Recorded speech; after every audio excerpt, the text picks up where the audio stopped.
Good morning, everyone, and welcome to Safari Live. I am Noelle, and on camera today we have Ferg. Good morning, Ferg. It is a beautiful morning in the South African bushveld here in Juma in the Sabi sands in South Africa, and I'm hoping that today is going to be nice and warm as it was yesterday afternoon. Yesterday morning was super cold and rainy, and we are on our way to try and see if we can find, or re-find, I should say, Angama and Chitwa. So we're just at Twin Dams quickly, just checking around. It's been a little bit quiet as we've come along. There's been a few birds, there's been a diker or two, and lots of elephant tracks and dung, but other than that, not much. But if we have a quick look around, we can see how pleasant and quiet and still it is this morning. There's a few impala poking their head up across the dam there. No dab chicks in the dam today. I've been looking around, been trying to see if we can find any little baby dab chicks this season for you. They're extremely cute, sitting on top of their dad's backs. They actually remind me, for any of the viewers that come from the northeast in the States, there's a bird called a loon. I'm sure that loons occur other places, but that's all I can think of for their distribution for now. And loons do a very similar thing by putting their little ones on their backs like that. So as we're going to carry on now, and as we're going around and looking around, you must see if there's anything that you can spot in the screen that maybe myself or Ferg has not seen, and let us know.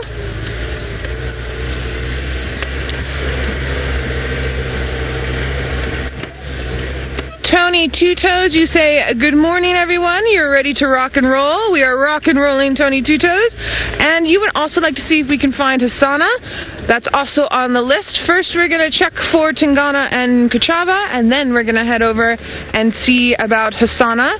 And we've got a tracking vehicle out this morning because it's just me from Juma, and they're going to go check up and see if they can find where Tundi has possibly moved her den to, if she has moved totally. So if they find anything, we'll definitely go up there, and maybe, just maybe, fingers crossed, we will get a view of that little one again. Now, interestingly enough, many of you are split the way that Tristan and I are split on what we think a little cub is. Is it male or female? So for those of you who haven't gotten in on our friendly little bet, Tristan is thinking that Tundi's little cub is a female, and I'm thinking it's a male, and pretty much everyone is sort of 50-50 off of that. Scott, amazingly, is still quiet on the subject. He hasn't decided yet. I am going to have to make him get on this bet at some point. Ferg, do you want in on the bet? I haven't had enough research. Ferg says he hasn't had enough research for that yet. All right, Ferg. We'll let you go on that one. Let's maybe give it another week or two, and then everyone has to place their bets. I think that's a fair one. We're going to go through a little bit of a dip here, so just stand by in case we lose a little bit of signal. I'm just going to go quiet.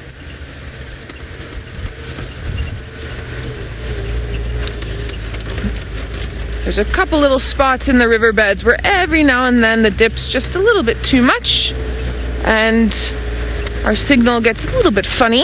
It's one of our gremlins, as it were.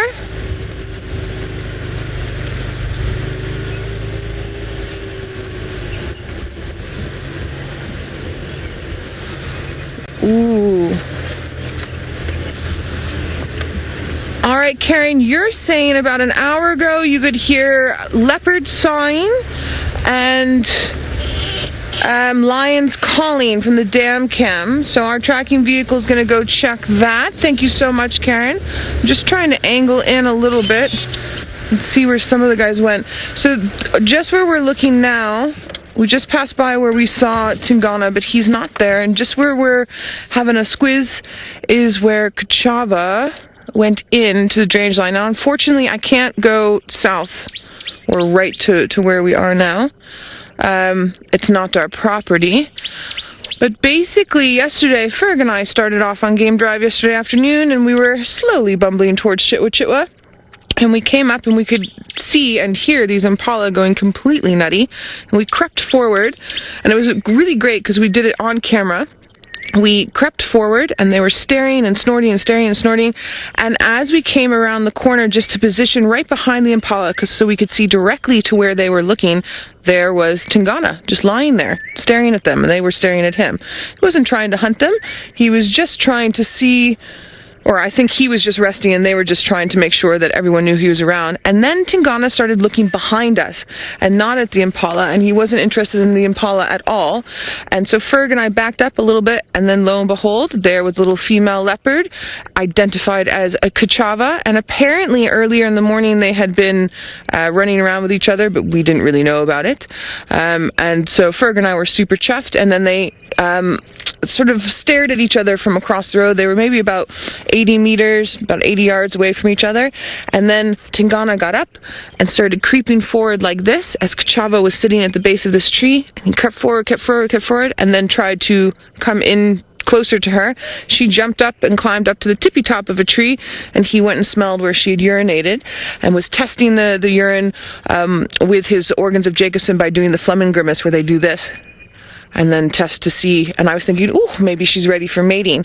And then we were talking about how one of the viewers had seen, I think it was the 19th of September, had seen them mating.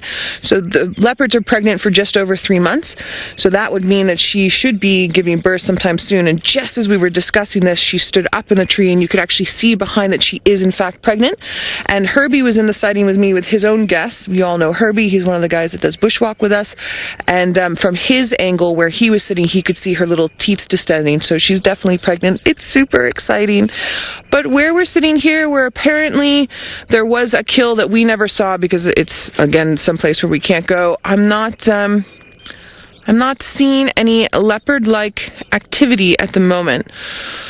So, everybody, we have a choice. We can carry on towards Chitwa Dam and see if any of these two leopards have gone over to Chitwa, or we can turn around a little bit and go the other way and go look for Hasana. So you must let us know. Don't forget the safari is live. It is interactive. You can follow us #SafariLive on Twitter or on YouTube chat and keep sending through those questions and those comments. So we'll just sit here for a little bit longer and see if what you all say.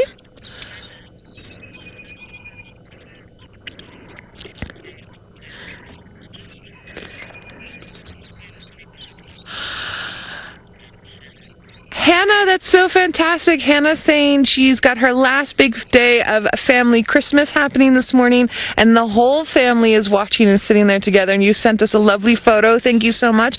Well, Hannah, I hope you and your family enjoy the show this morning. You're going to be with me on Juma until about 5:30, and then after that we'll have the Mara team joining us as well. I think maybe...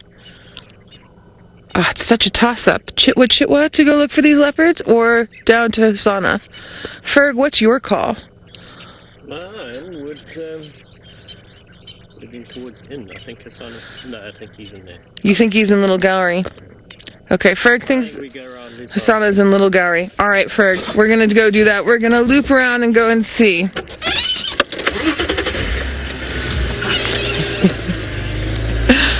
Adrian, you're saying go look for Hasana. He's more social. Adrian, I would definitely give it to you, but Tingana's not my nemesis leopard anymore, so his social appeal has increased a little bit. But I think Ferg's gut feeling is right that Hasana's gone into Little Gallery a bit. So what we'll do is we'll loop towards Chitwa. We'll do a small loop around this area, and then if we still haven't picked up anything, then we'll see if maybe Hasana didn't go back to Little Gallery, maybe if he carried on around Treehouse Dam area. So we will do that and see what happens. Ooh, send them through. Okay. Okay, Janine and Arlene, you're thinking that Tundy's little cub is a female, and Bill, you're thinking it's a male. All right, so we've got myself and Bill saying male, and we've got Janine and Arlene saying female, so I'm going to count that still as a 50-50 split. But we'll be interested to know. Ooh, Sky is also saying male, so I'll take myself out of it and still leave it the 50-50. All right, Nina, you're saying female. All right, I think we're going to keep going back. So right now, I'll take myself out of it completely. Right now, there's one or two more votes that's for female, more than for male. Now, I'd be interested to know which one, not only that you think it is, but which one you're hoping for. Oh, we've got a little Nyala, male and female. I just want to come around the corner a little bit. don't know if this one's gonna work. We can try this. There we go. And of course, as I move around to see him, he's meandering back into the bushes, unfortunately. Back up a little bit. So we've got a male that's following a little group of females. Can you see through there, Ferg? And it's a big, beautiful male, that chocolate brown color. Gorgeous horns, and there's the female in front, that sort of tawny reddish color, both with stripes on the side to help camouflage themselves and break up their body shape when they're hiding away from predators or moving away from us. And then the little markings around the face are also there for camouflage, for breaking up the facial structure. Now, this male Nyala would be a bit big for the leopards we're looking for, but that female Nyala that was in front would definitely be a good size for either of the leopards we're looking for this morning. So if they were in fact hungry, those would be something that they might try and eat. Having a little scratch away from the flies there. It's very quiet this morning. Just listen for a minute.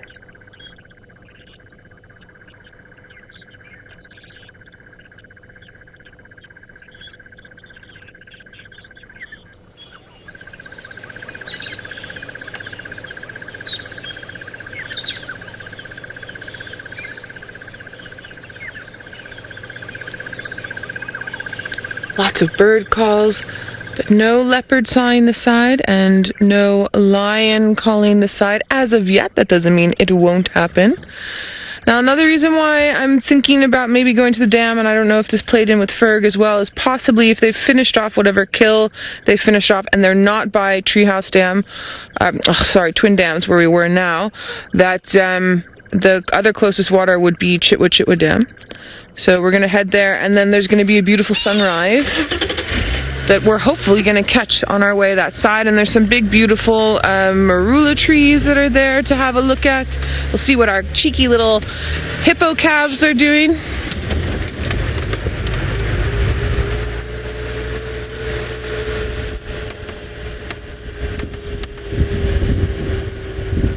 Sorry, Nikki, my earpiece came unplugged. What was Gina curious about?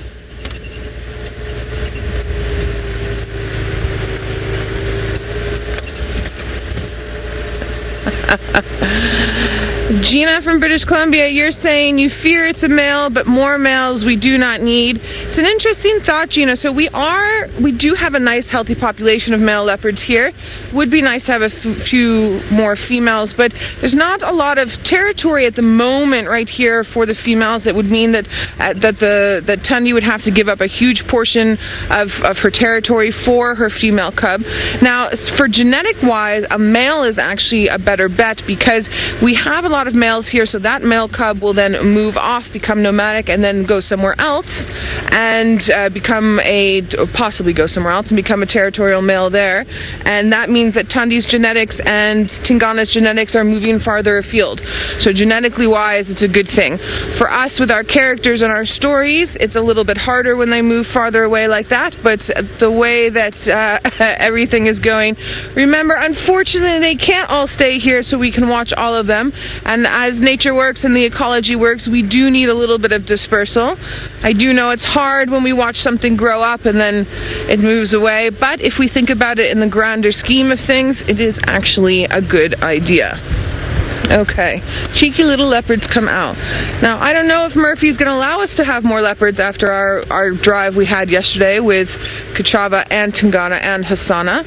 Maybe Murphy will only give us elephants and, maybe buffalo today. But you never know. Anything is possible. All right, we should be to the dam shortly.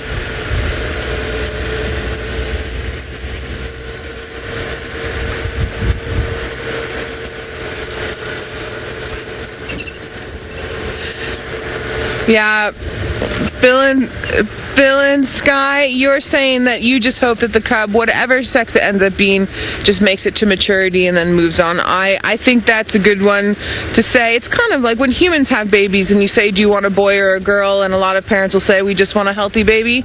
I guess we can go along with, it'll just be a healthy baby, hopefully.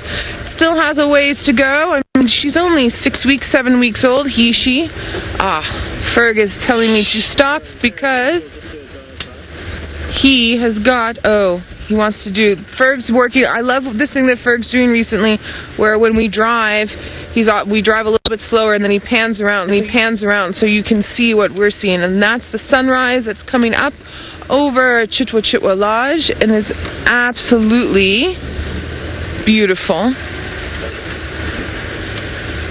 I'm enjoying that. Scouting around. It's so nice and cool this morning. I would say it's probably about 20, 22 degrees Celsius. You guys can Google to see what that is in Fahrenheit.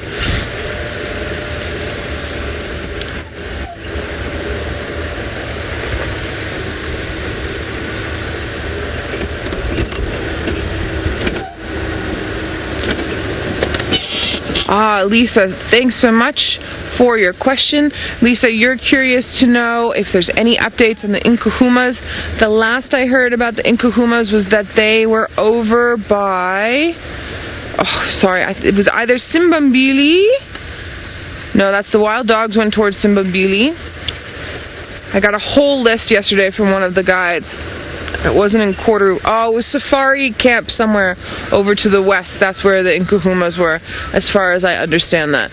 I'm not quite sure where Safari Camp is, but I'm assuming it's one of the ones that's over near Aratuza and that side.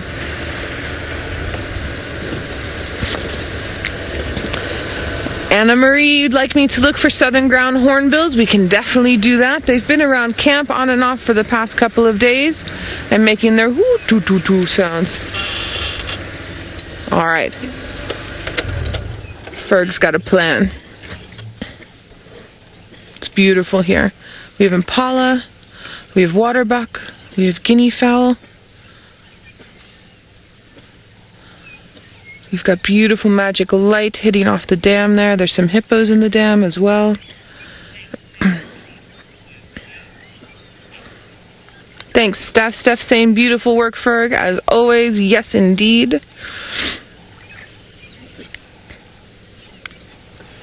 There's an impala hidden behind a tree to my right that's had about 12 sneezes just now. Hysterical. There's our hippos. The little ones are playing again, of course. So they would have already been out of the water for the evening to go and graze, and have already come back in. I think they know that today is going to be a hot one, as we were discussing earlier.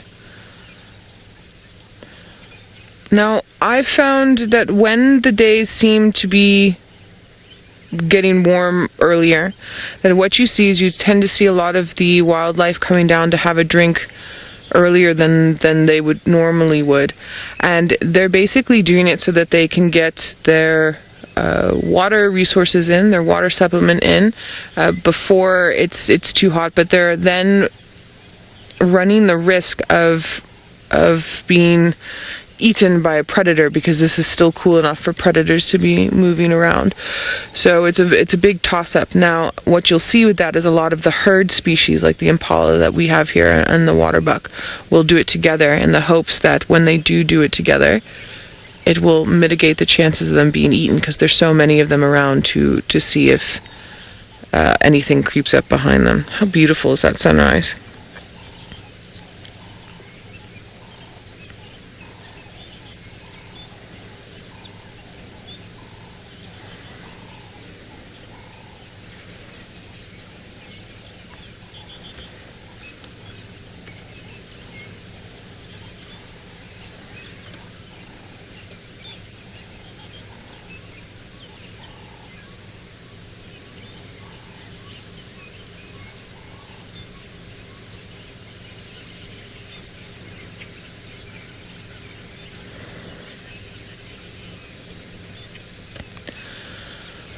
Book Lover, you're asking if we could find a black-headed oriole. I can definitely do that. I'm assuming that's on your bird list that you still need to tick off for this year, or it's possibly just one of your favorite birds to see. We can definitely try for a black-headed oriole. No problems there.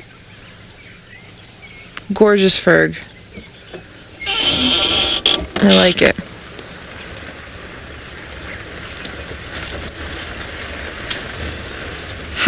Happy birthday, Melanie. For your birthday, you would like an African hoopoe and a leopard.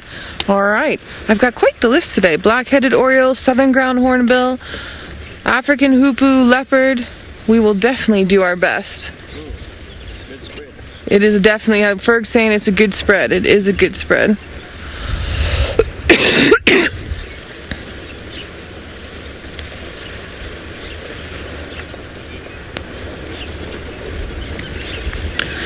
Allie, you're curious to know, sorry Allie that I'm not looking into your camera, I just want to move the car in so we can get these hippos really nicely.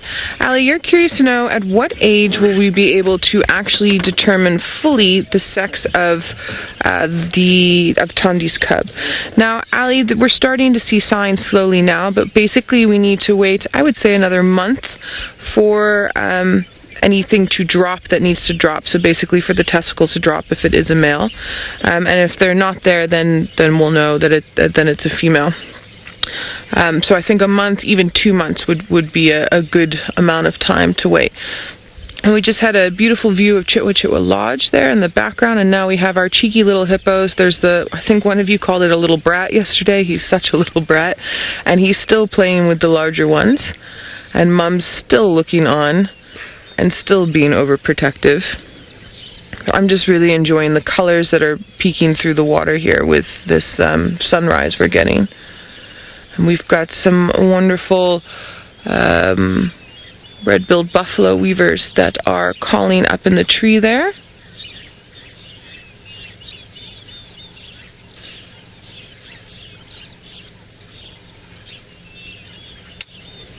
Can we hear that slight chirping?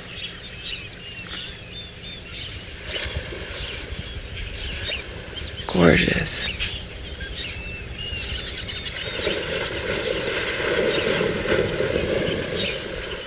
Oh, he's on the island, Ferg. Sorry about that. Our little serene moment has been cut short by hippos.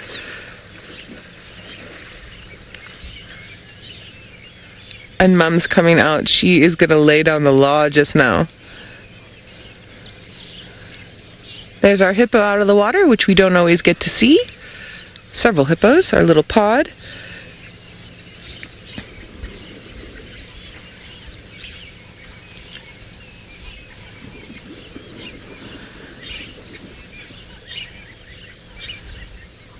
Fantastic. Let's just inch forward here.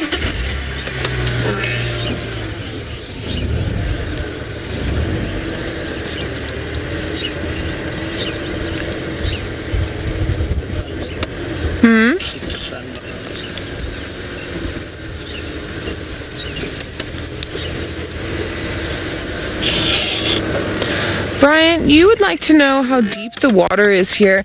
Brian, where the hippos are right now, like that one. Oh, sorry, Brent, excuse me. You want to know how deep the water is? Where that hippo is right now is probably up to my shoulder. I'm 5'9", so about 172 centimeters. And then it gets very, very deep as you go in the middle.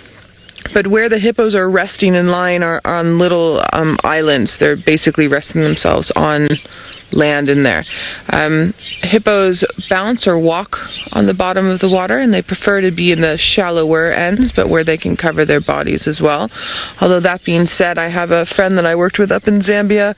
When they had their big floods several years ago, he watched a hippo actually swimming in those floods, just as a side note. So they do have some swimming capabilities, but it's not their normal activities.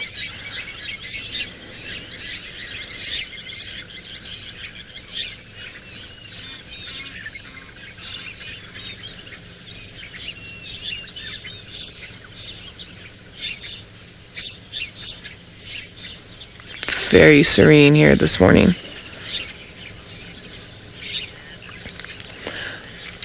Matthew, there are definitely crocs in the dam. We've got two very large ones that reside here, and then one of them had little ones. I haven't seen the hatchlings in a while, but they should be around somewhere, enjoying themselves and trying to get bigger and bolder.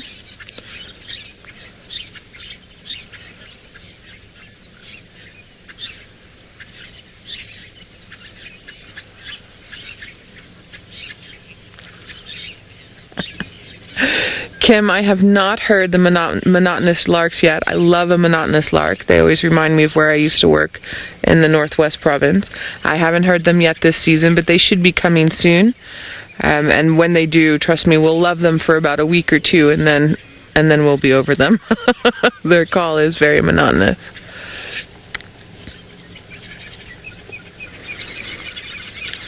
All right, everyone. Well, I would like to, sorry, just stand by one. Hear that? Hold on.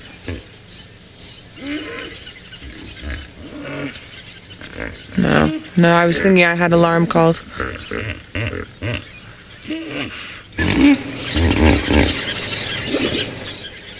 And the hippos are laughing at me. No, it's not alarm cars. I think we've done so well with our little peaceful moment here at the dam, but I can feel with the sun coming up just how hot it is going to be today. So I don't want to waste any of our time where we'll still get a bit of predator movement. So I think let's carry on and go and see if we can pick up anything on any of the leopard requests we've had. Thanks, Ferg. That was absolutely stunning. I do hope all of you enjoyed that with the bird calls and a little bit of hippo noise.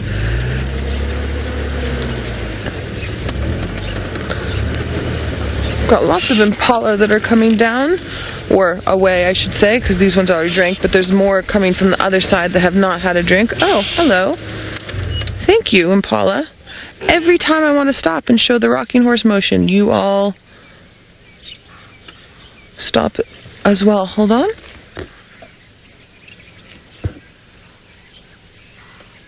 Now those alarm calls are going again.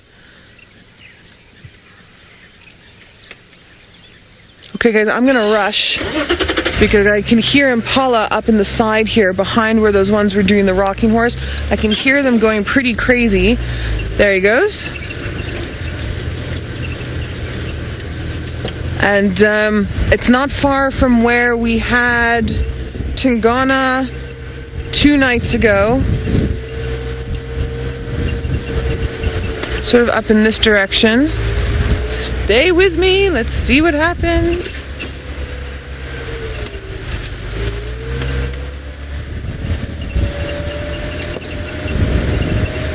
We'll check the little road that's just up here first, and then we'll head into the block a little bit, but it was round about here. So excuse me if you're looking at the back of my head.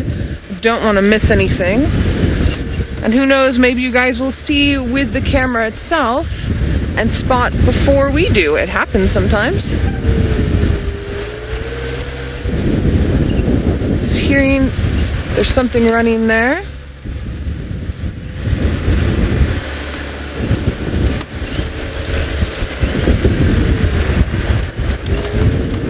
Sorry, you can drive really quick and then you miss something, or you drive at just the right amount of speed and you're going to get everything at once, because you don't want to drive too fast because then you also can't hear anymore. And because one of my ears is plugged up with my earpiece, my other ear I still need to use for listening. I can hear squirrels going. Somewhere here. Somewhere just in this side. All right. I'm excited too, Nikki. It could be, look, I mean, it could end up being something like a hyena, but we've had such huge amounts of leopard activity here that I would be remiss in thinking that it was something else. But, I mean, you all know as well just how tricky the bush can be and how fantastic in the fact that the thing you least expect will pop up.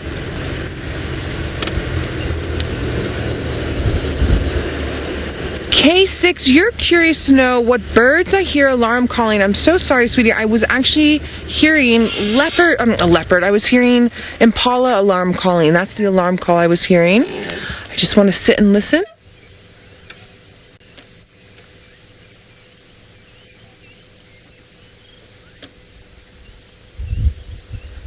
I have a feeling it was these males, but they're not doing it anymore. Sometimes when prey species smell a predator, they'll still alarm call, and they'll alarm call for a little bit, and these ones have been alarm calling on and off. I think what I would like to do then, see this one's starting to stare, and staring back in the direction of where we had Tingana the other afternoon. Feeling like maybe we should head in that side. That's where a lot of the alert action is coming from. Let's do that. We'll head in that side, and then if we don't pick up anything, we'll carry on with this road and do a little loop. There haven't been any tracks.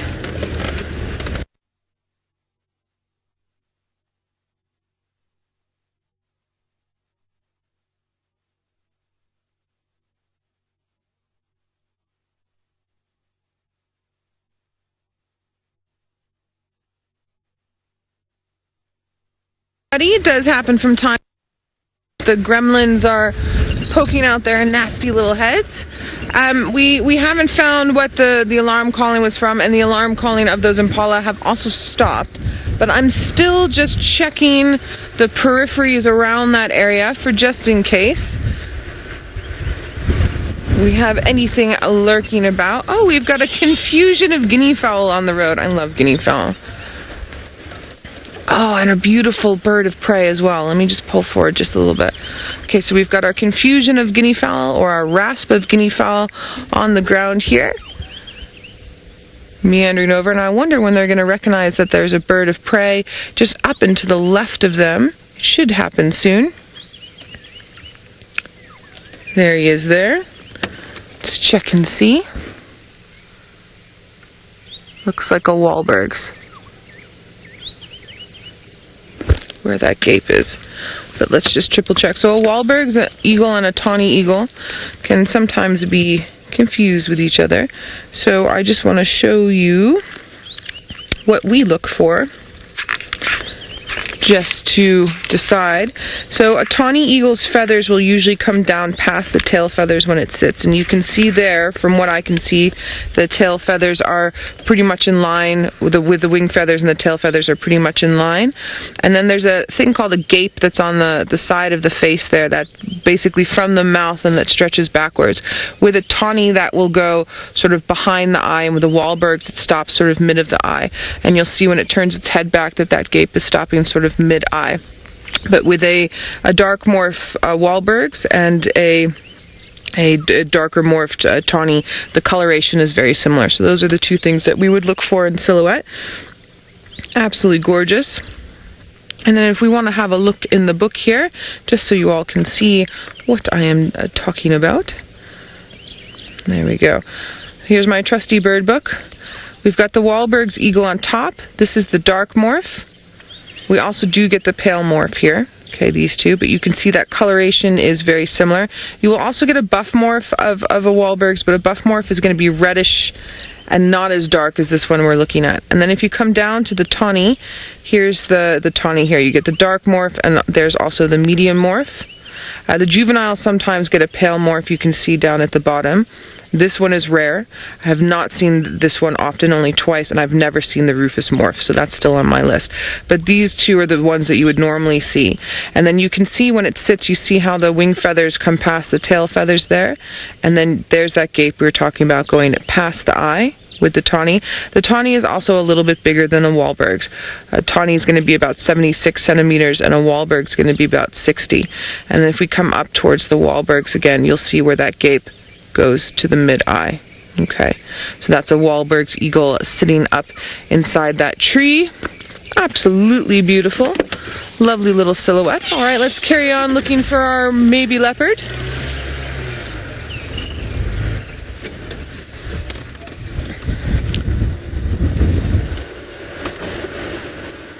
We also might get a better view of this Wahlberg's when we come around because of the way that the sun is. Oh, that's going to be absolutely gorgeous. So for any of you that are doing your screenshots with birding to keep for your birding records, I think that this is going to be one of the better Wahlberg's we've done with each other. over the past couple of months. Such gorgeous light this morning. There we go. Now you can really see that gape we were talking about. And you can really see that beak, how much of a little crook at the end it has there for picking out the flesh. There we go. Stunning. And the colorations are perfect.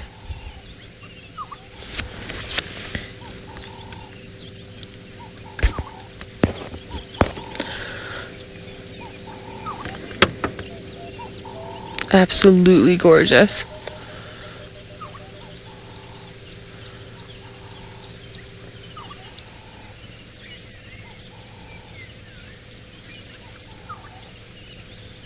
I could hear a black-headed oriole in the background. Can we hear that?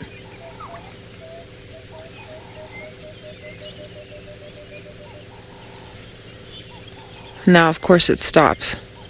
And I'm looking. I think it's a little bit too far off, unfortunately, and I am looking to see if we can get it on camera. Sounds like he's in this tree here. It's sort of our 10 o'clock. But they can project there.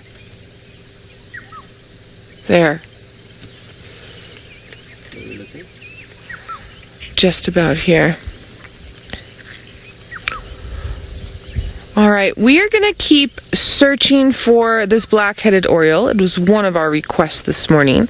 And as we're searching for this black-headed oriole to see if we can find it for you, we are going to head all the way up to the Masai Mara to say good morning to Taylor and Ralph. Good morning, everybody, and welcome to the Sunrise Safari. I'm just taking you a little bit further down to get a very nice view of the sunrise. I'd like to get a silhouetted tree, but before I can do that, I need to get you to the right spot. My name is Taylor McCurdy, and on camera with me today is Manu. And remember, this is live and interactive, and it's happening right now, well, from South Africa and the Mara Triangle.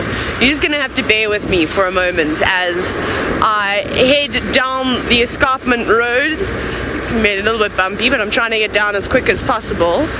And I'm shocked. Remember yesterday morning when we started, we had a big herd of buffalo to greet us, and yesterday evening, just before the sun set, that big herd of buffalo was still around here, but it seems as though they've beaten us this morning and they've already woken up and gone on their adventure. I don't know where they've gone. Must have gone into the forest somewhere, because I really don't see them anywhere, and it was quite a big herd of buffalo.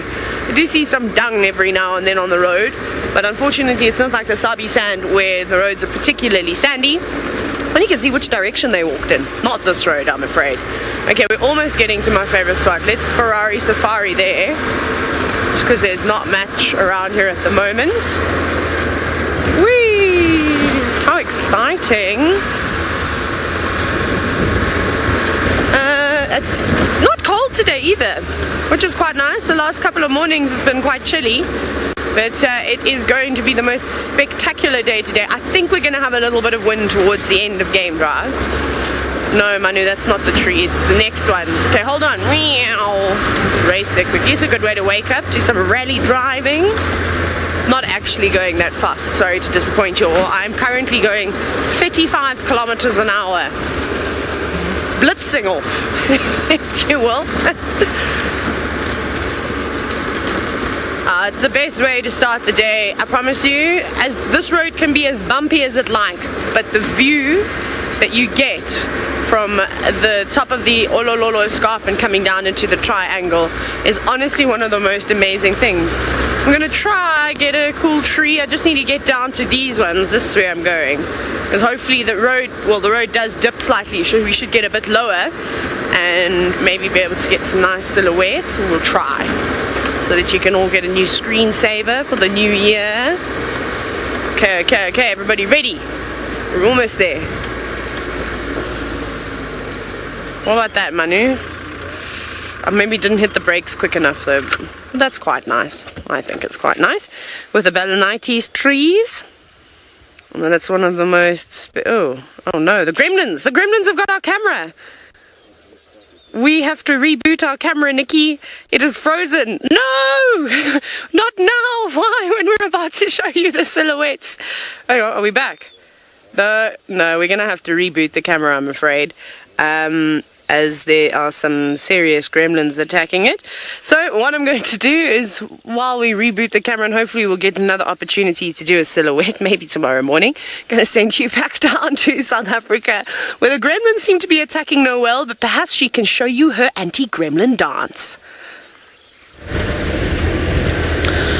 Sorry about that, Taylor. That's unfortunate. Also happened to us this morning. Not quite sure what these gremlins are up to today. Sorry, everybody, but we are live. So whatever happens to us, you get to see. And don't forget, you can follow us, #Safari Live on Twitter, or get a hold of us on the YouTube chat and send through those questions and comments. We were unable to get that black-headed oriole on camera, unfortunately. So I do hope that you were able to hear a little bit of those sounds. So we'll keep looking for the black-headed oriole, as well as the ground hornbills, the leopard, and the African hoopoe as we meander about. And I've heard no more alarm calls from the impala, so I think they were just having a little bit of a wobble.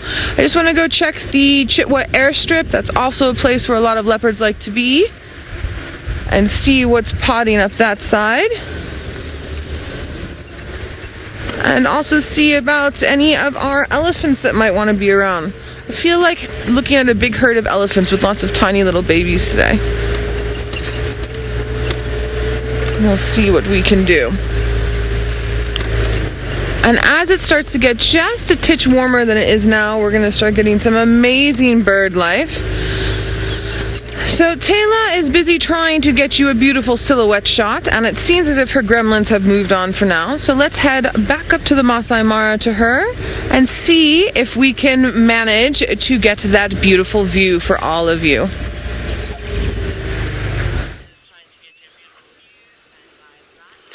I think we've succeeded this time round. I'm not actually sure. I know we're all back and working. There we go. Sunrise 2.0 this morning, thanks to the gremlins. Goodness gracious, I'm going to have to get out and pick up a stick and start swinging away. But that is a spectacular view, and what a great way to start the morning. Being able to watch the sunrise, the colors change in the sky, and to see the animals start to wake up too. It's quite special, but unfortunately there's quite a bit of traffic out here this morning. And lots of vehicles. I think a lot of the guests have gone on the hot air balloon safari, so everybody's been up at the crack of dawn, way before I even got up, and had to take their guests all the way down, either to Little Governors or to sky ships, where they'll now float across the Mara Triangle and go on an amazing adventure. But that means, of course, that there's lots of vehicles going up and down at the moment. So I obviously love to let you listen to the amazing sounds of nature. And here's an elephant. But unfortunately, all you're going to hear is cars. So we're not going to stop and listen to the sounds until we get to a spot where it is quiet and we can just hear natural sounds. There's a car. Get out of here. We're trying to listen to the sounds of nature. I'm of course just joking. I only say things like that when people can't hear me and they can't defend themselves. But one young elephant just grazing all on his own. But that's typical and that's quite normal to see, so don't worry about him. He's not lonely. He will learn about the life of a solitary man, and he'll be quite happy with that, in fact. Now, Trista, you've requested Jackal pups this morning. We had a look for them yesterday afternoon, but we couldn't find them. We obviously saw them on the sunrise safari, but they're not particularly active first thing in the morning, from what I've seen.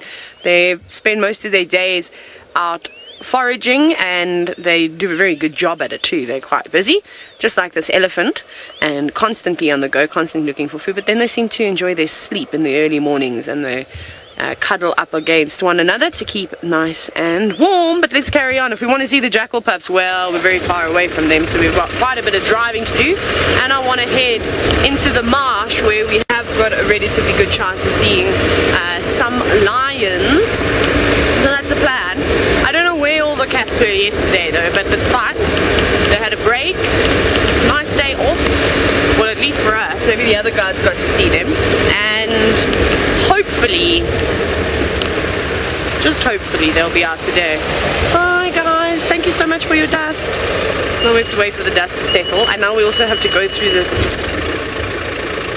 We'll have to go through this very quiet patch, I'm afraid, but it's okay. Hopefully this road's going to lead us to bigger and better things and more animals.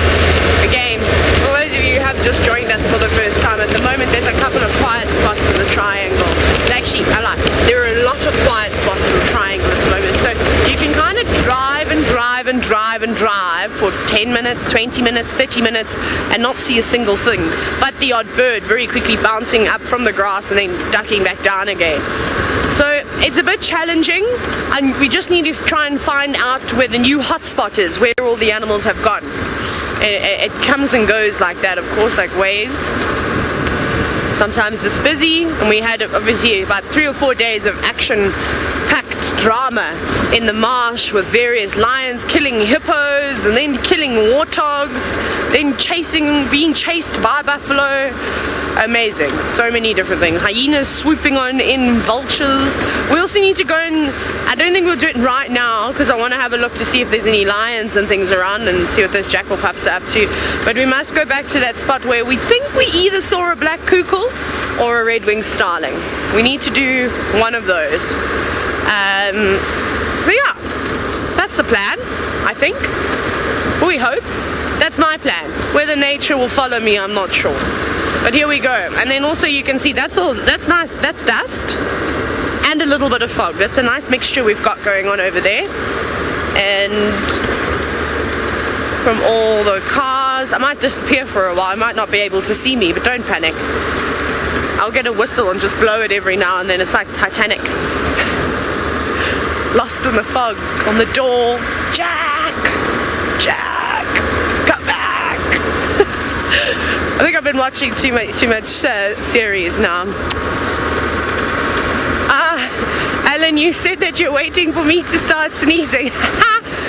Or Manu. Manu's a sneezer too. You just don't always hear it, but he does big sneezes. One day he did sneeze so loud I really did get such a fright. It came out of a surprise sneeze. And yeah, I'm probably going to start sneezing at some point, which is always fun on a really cold morning as well. My best. Get the sniffles. But yes, hopefully we won't. I did actually take an antihistamine this morning, so hopefully there will be no sneezing. Now, David, you're wondering what bird gets up the earliest? Probably the white-browed robin chat. That's a bird that's up quite early and they sing their tune. But even the tropical bobos around camp are also up fairly early and singing their beautiful tune. Oh my goodness, we're gonna get covered in dust. It's not that bad, it's just being dramatic. No, we are. No, my eyes. Our eyes. Manu, have you got your clear goggles? Manu's got his clear goggles up. Please show everybody your clear goggles because they're so great. You're supposed to wear them, Manu. Show everyone wants to see what you look like. I love that. Right. Okay, I'm going to wait for this dust to settle because I don't feel like eating it today. And hopefully the next time you see us, I'm going to have some adorable jackal pups hunting rats and mice and grasshoppers. But while we go searching for them, let's see if Noelle's going to have as much luck as she had yesterday with the leopards. Good luck with those jackal pups, Taylor. I do love a jackal pup. They are super, super, super cute, especially when they start scavenging for themselves and foraging around. It's pretty amazing. We just chatted with one of the Chitwa vehicles, and they're also wondering what was going on with those Impala alarm calls. They're going to go recheck our area for just in case we missed anything, which is entirely possible. Anything can happen, as we've talked about. And we're just meandering around, and amazingly, the bird life that I was hoping would start coming out as the sun came up, they're a little bit quiet, but we're going to do a loop here, and then I'm going to go check the backside of Chitwa Dam, see if we can get that painted snipe, love a painted snipe, and see about any of the other birds that are on our list for this morning. I'm also hoping our cheeky little boy Hassana might be back there. He does enjoy that area very much. And then as it's starting to warm up, we should start seeing some elephant action, which is always good as well.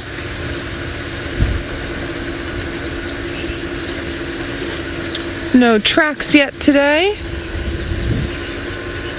for any of the predators that we're looking for. And the radio is also very quiet, so the other guys that are out and about also seem to be searching just like we're searching. Oh, that's beautiful. We have a woodland kingfisher that has landed very close to us, and we'll see if we can get that on screen for you all. There we go. That's all right. Beautiful. Now, the other day we had a gray-headed kingfisher, and we talked about how the beak was red on top and red on the bottom. You notice with that woodland, it's red on top and black on the bottom, and much, much, much more blue, as opposed to that gray-headed that had a lot more black on the wings there. Up there it flies, and away. And how we tend to see more woodland kingfishers than we tend to see gray-headed kingfishers has a bit to do with habitat. It also just has to do with the fact that this time of year the woodland kingfishers are down in force because they're busy mating and breeding. So they've come to us from not North Africa, but north from where we are here. There's places where you can go where they'll be around often, and then sometimes they even migrate up into parts of Europe as well. And hear them calling in the background, but it's a little bit far. I don't think we're going to pick it up with our microphone, unfortunately.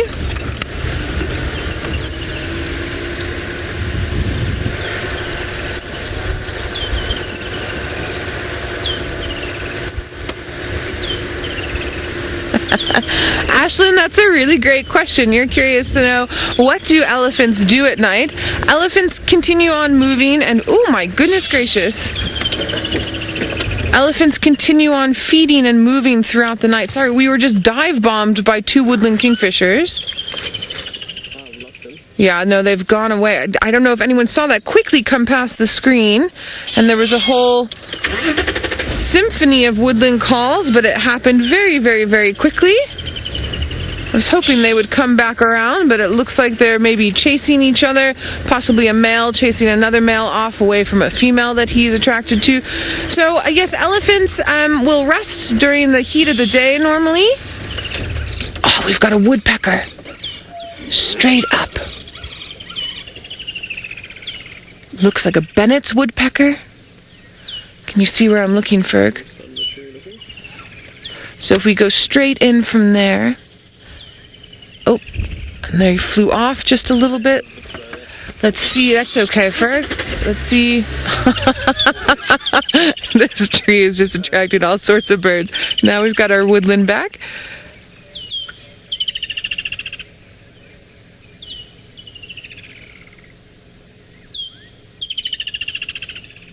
Wonderful.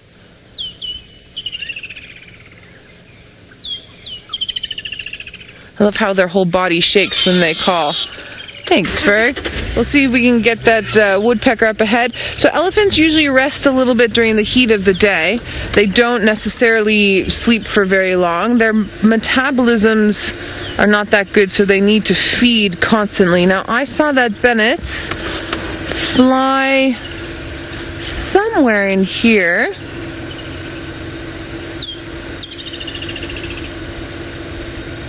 Just having a quick scan to see. So woodpeckers have hollow beaks.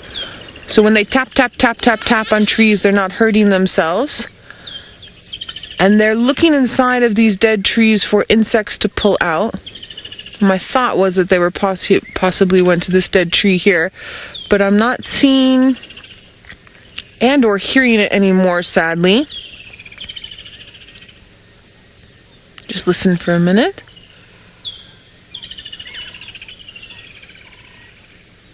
No, he's moved off. We might find him again, or we might find you another woodpecker. The woodpeckers that we tend to see often are Bennett's and bearded. David, good question. You'd like to know how much of the... Oh, there he is. On the left-hand side of this marula tree, Ferg. David, the woodland kingfisher actually eats insects. Even though he's called a kingfisher, There, he's down on the ground. To the left, there is our beautiful woodpecker. Oh, fantastic. Thanks, Ferg. So most of his diet is insects. I've seen them eat a few sort of lizards and things like that, but not as much of fish, really. Pied kingfisher and giant kingfisher will eat quite a bit of fish. So this woodpecker, even though we talked about how it goes to the dead trees and picks out the insects, is just at the base of a termite mound. So I have a feeling there's some termites crawling around in the shade there, or possibly some ants, and so it's down on the ground and feeding. We don't usually get such beautiful views of kingfishers here, so this is absolutely fantastic. He's very quick, hey, Ferg?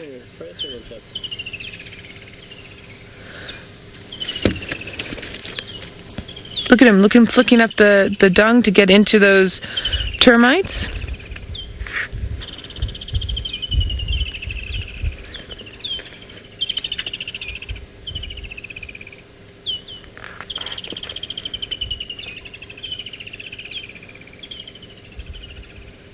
Did he fly up in the tree again?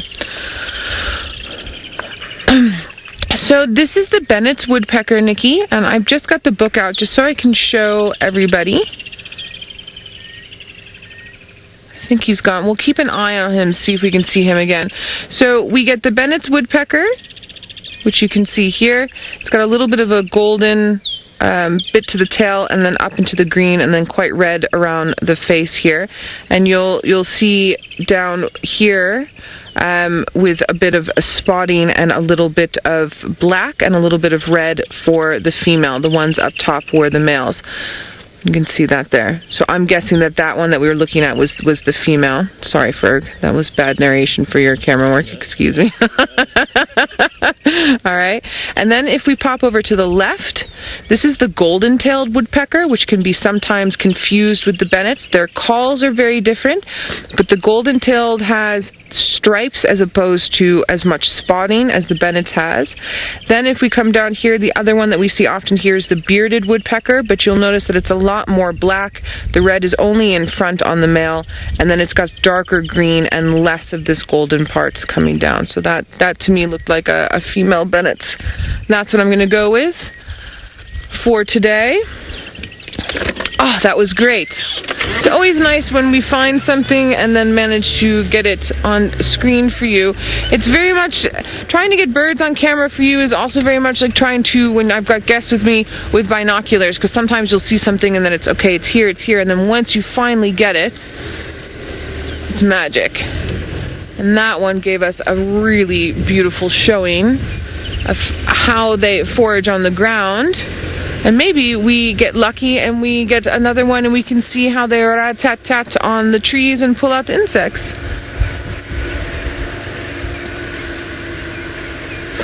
Okay, well now as we carry on with our birding / hopefully leopard drive, we are going to keep checking the backside of Chitwa here, and then if anything pops up, of course we'll show it to you. But while we're busy doing that, let's go back up to Taylor and see what she's up to.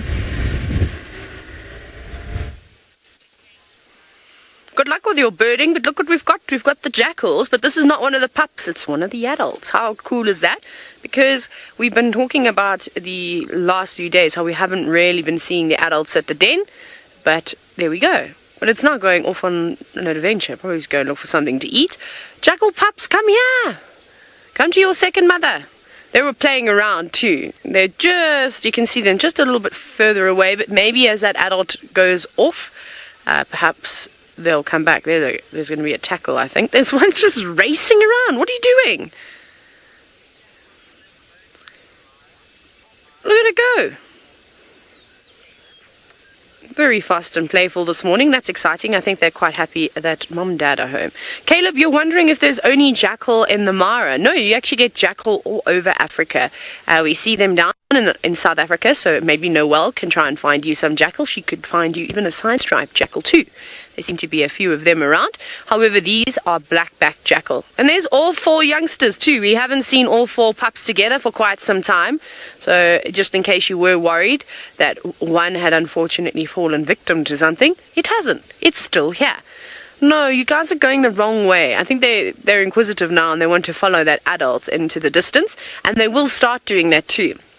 As they start to get older, they're going to leave the den site and they're going to... No, there's more. There's 6 jackal pups here. No ways. That's insane. So they must have had even more than we initially thought. Oh, that's so cool. So there we go. 6 jackal pups, and they would all be from the same group, that's for sure.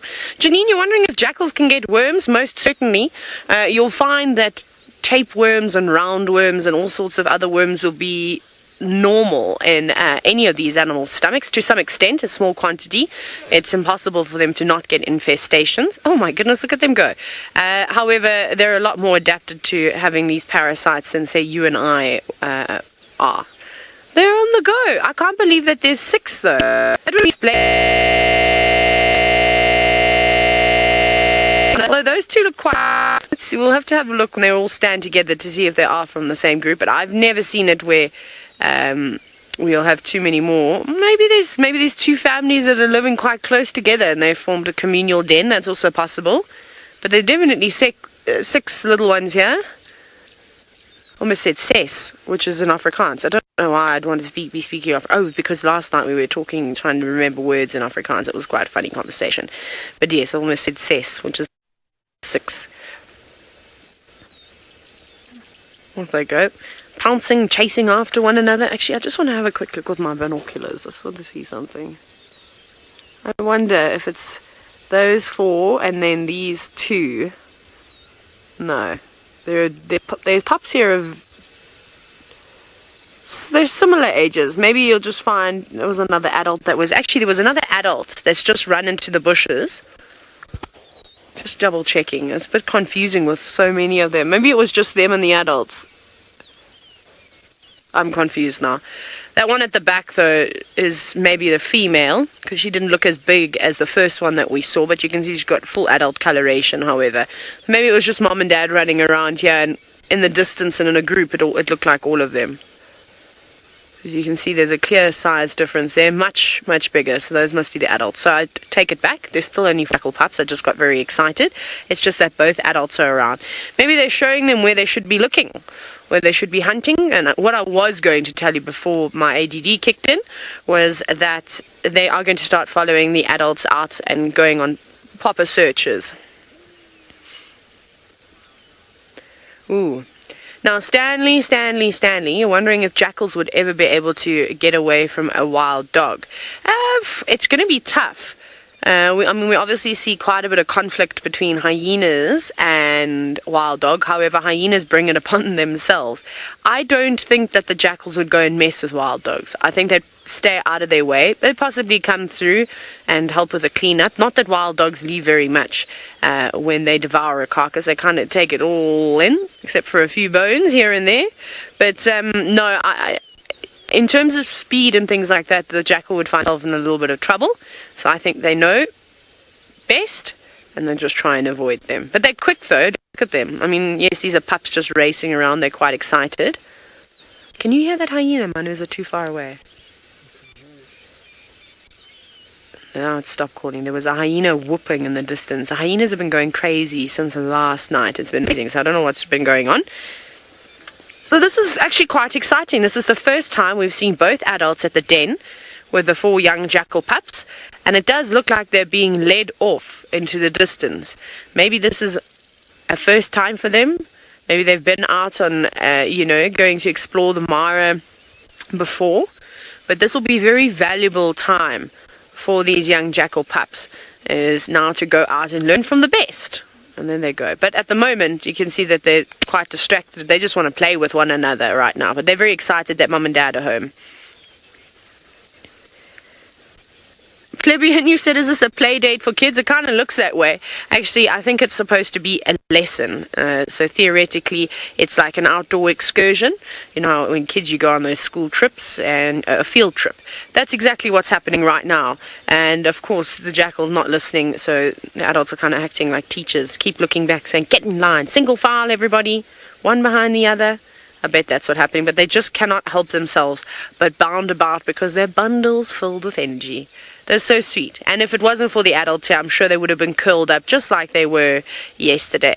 But what a very nice sighting. They're disappearing into the far distance. Maybe we'll catch up with them a little bit later. They look like they're heading towards where I think there were some lions. So we're going to head in that direction. I'm going to send you back across to Noel, who seems to have one of the more elusive antelope that we don't get to see very often in the Mara. We have found a bushbuck female and her little lamb busy browsing here on the backside of Chitwa Dam. Now, bushbuck are usually shy and usually run away and are usually in very thick bush. So we're quite lucky to have found this little female today. It's a cousin to the Nyala we were looking at earlier. Now, instead of striping, it has dots. Can you see that there? But the foot structure is very much the same, and so they can walk without creating too much noise. The little one is hiding a little bit, and then of course there we go, they go into the thick bush here. So they're all in the spiral-horned antelope family Tragelaphinae, or tribe I should say, Tragelaphinae, and they might just poke, oh beautiful, a spider web. Well done, Ferg, thank you sir. How gorgeous is that in the light? So we get bushbuck and Nyala and kudu, and technically we're supposed to get eland. We don't get Sitatunga. You can just see them sort of popping up their heads. I'm hoping to get a view of the little one. I can just see the ears every now and then through the back. See, there we go. Sitatunga will occur up in Botswana. I know that Brent has seen Sitatunga before. We were chatting about it the other day. I have yet to see them. Oh, and Ferg's. Oh, that's because you worked in there in Zambia. That's fine. In Basonga Plains, Ferg's seen them. Ferg, I don't know if I can talk to you if you've seen Sitatunga. I think that's unfair. There goes the little one coming behind the mum. Yeah. There we are. And this is how well they camouflage, and this is why they have dots instead of stripes. Because of the dappling of the light that comes through the thick bushes, this helps camouflage them. Absolutely fantastic. Beautiful.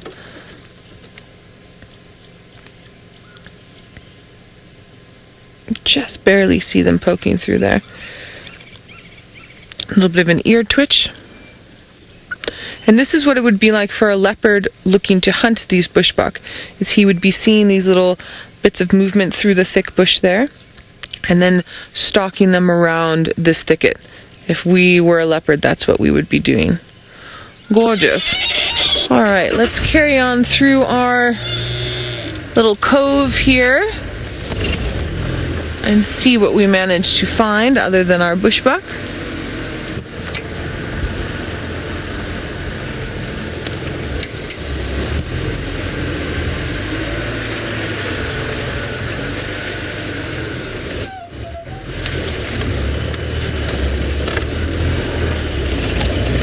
Danny, you're curious to know why the bushbuck are shy?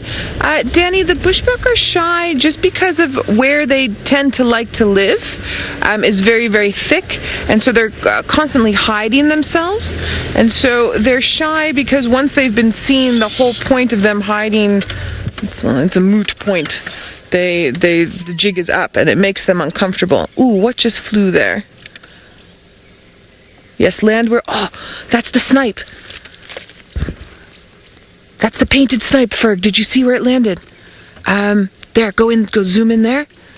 Left, there. Oh, perfect. It's the painted snipe, everybody. Oh, fantastic. I'm so excited right now. Okay, for any birders out there, this is a huge coup. Oh, I'm ridiculously excited. Come snipe, come out of the little thickets. You're always in the thickets. We want you to come out. Again, the snipe's going to be like the bird version of that bushbuck. It likes to hide. It doesn't come out often.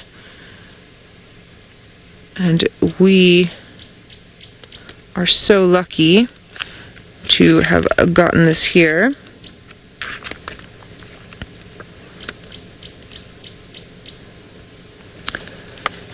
So they've changed the name on me. It's a greater painted snipe, and we are looking at the female at the moment.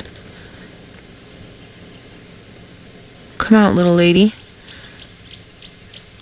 Very distinctive stripe over the eye, white stripe over the eye there. She's busy preening herself. And then she's got rufusy colors. The male is actually of this species. The male is the one that's not as pretty. The female is the more fancy looking one. It's the exception to the rule. There are some exceptions to the rule. Usually it's the males that are much more brightly colored. She's got a very long, slender beak that she's doing it now, where she's probing into the ground looking for insects. Pachyderm, you're curious to know why they called snipes? I have no idea. It's just the name they were given. I would be interested to know if there is a background to the word snipe. If anyone knows the background, maybe there's a Latin background to it, but I actually have no idea. Interesting question. While she's busy foraging there, we can just have a look here in the book. So this is the greater painted snipe, the painted snipe we were looking at. This is the female here on the top. And then the male is this one that's just below. So you can see how she's much more beautifully colored. Now, we would also sometimes see here an African snipe, which is not as beautifully colored. This one I've seen on another property that I've worked at, and then the painted snipe I've seen here. So these are the two that we would get, and then this one at the top is the one that we were looking at. Ooh, Anna Marie, it's your first snipe. That's what we love to hear. Add that to your bird list. Tick it off. Now, I'm hoping she comes out. She's kind of come out a little bit more. Maybe, just maybe, in the same spot. I'm trepidatious to drive forward because I don't want to chase. Ah, there we go. That's much better. I don't want to chase her off, but there we go.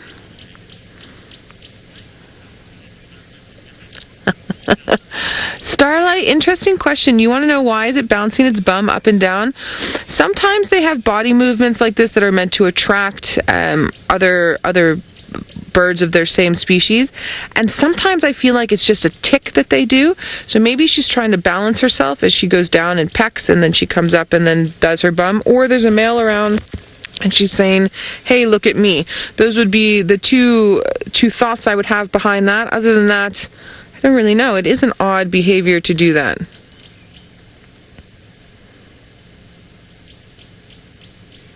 Cleaning herself again. So, I love leopards, everybody, but for me, this is better than a leopard sighting because it's such a rare bird to see and to find, and then to be able to capture for as long as we're capturing it on camera. Now, I'm sure some of you are going, oh, Noelle, shush, a leopard's much better, but for any of the birders that are out there, I'm sure you would agree with me. Oh, this is so fantastic.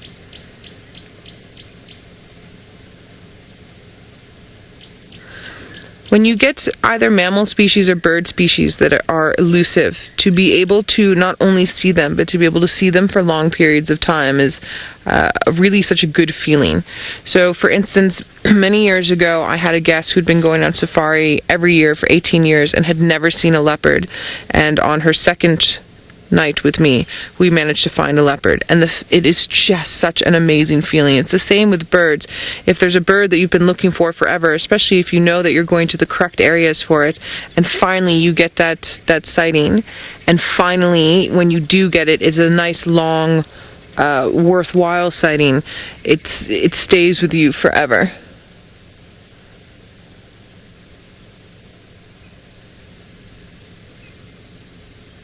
She's really having a nice little clean there.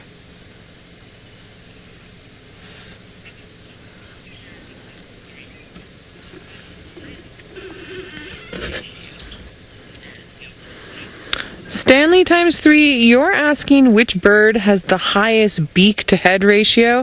Stanley, I have no cooking clue. I'm so sorry. I have no idea. There might be someone out there that's watching that would have an idea. Nikki's saying maybe a pelican. I think that's a good guess there, Nikki. I would agree with your guess, but Stanley, off the top of my head, I have no idea. Well, I would be interested to know with the beak to head ratio what are the advantages and disadvantages to having such a large bill or beak, depending on if it's a water bird or not.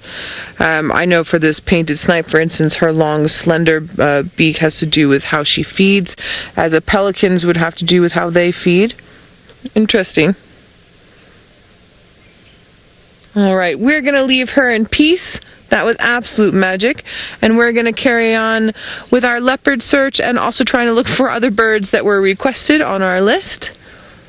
I can hear some guinea fowls going a little bit nutty. Could be because of a bird of prey, could be because of a leopard. So we might have to pop around back to the actual dam itself to go and have a look there. It's going to take me a little while to meander out this side.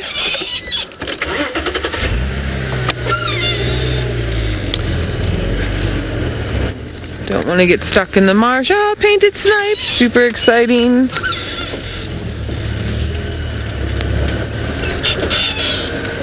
There's some hyena tracks down here, but I'm not seeing any leopard tracks. I don't think our little Hasana has made it down here yet.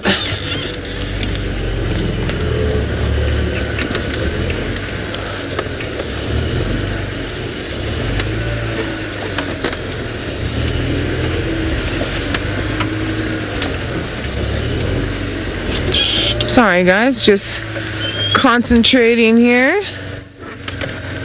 as we... Oh, Julia, you're curious to know what is the rarest bird I've seen. You're all good there. We're just checking to make sure that we don't rip anything. The rarest bird I've seen... Oh, we've got another little bird that's sitting here at our 11 o'clock on that tiny little stump. Let's see what that is. Julia, I think for this year, a bird that I've been trying to see for a while, this looks like a little spotted flycatcher to me. But let me just triple check which flycatcher it is in my book. I saw a Bohm spinetail this year, which I've been looking for years. That was really great. That painted snipe we just saw is quite a rare bird. That's not something you see often at all.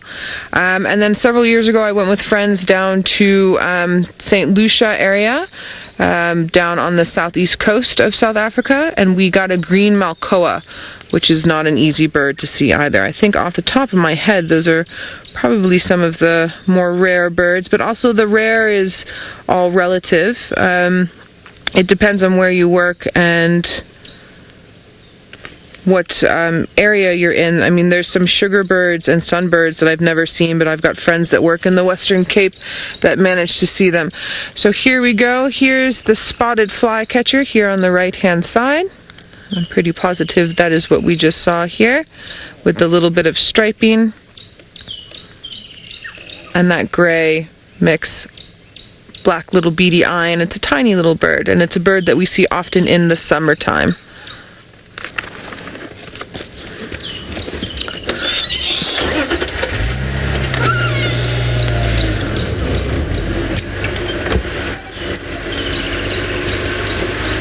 James Richard, as always, a wealth of information. James Richard, you need to come out and go on safari because your knowledge is just out of control. So you're saying it's the saw-billed hummingbird, which we wouldn't get here. I think if I heard that correctly, Nikki.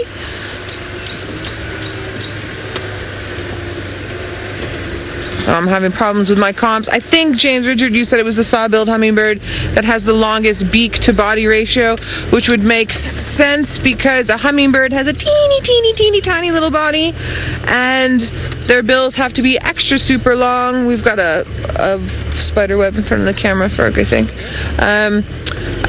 Their beaks have to be extra super long to be able to get into the flowers. And remember, some flowers open up nice like this, and some are trumpeted, and you need to be able to get all the way in with that beak. Thanks, James Richard. So hummingbirds occur in South America and in parts of North America. And our beautiful tiny little birds, my mom used to keep a hummingbird feeder in our yard, but we don't get any here in South Africa at all.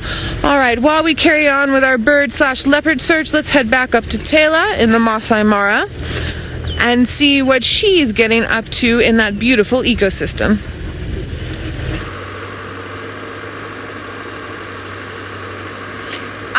never seen a hummingbird ever, except on TV and on, well, documentaries and things like that.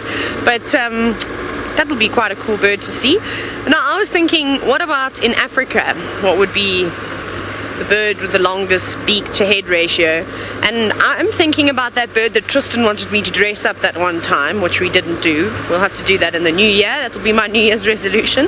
And that was an African spoonbill, because they've got a pretty long beak in comparison to their heads. But anyways, I'm not sure of the answer applying to Africa. So we are bumbling. We're also playing a game. Let me just tell you our whole plan. So we're not sure where the lions are. I've got a feeling they're going to be in the marsh. Manu wants to go the other way, so we're fighting. We're not talking to one another now. No, I'm joking. That's a lie. We're not joking. We'll have to settle it rock, paper, scissors style at some point. But what we are doing is playing a game of follow my leader. And we drove past this guard, and they didn't stop, and they didn't want to talk to us this morning. So now I'm just going to follow them and see where they take us, because he looked like a man on the mission. Well, little does he know he's got a fly following them now, and I'm going to find out what you're looking at or where you're going. And then the other thing, hopefully we'll get out here and we'll start to spot some animals, and then we'll stop and have an eye out.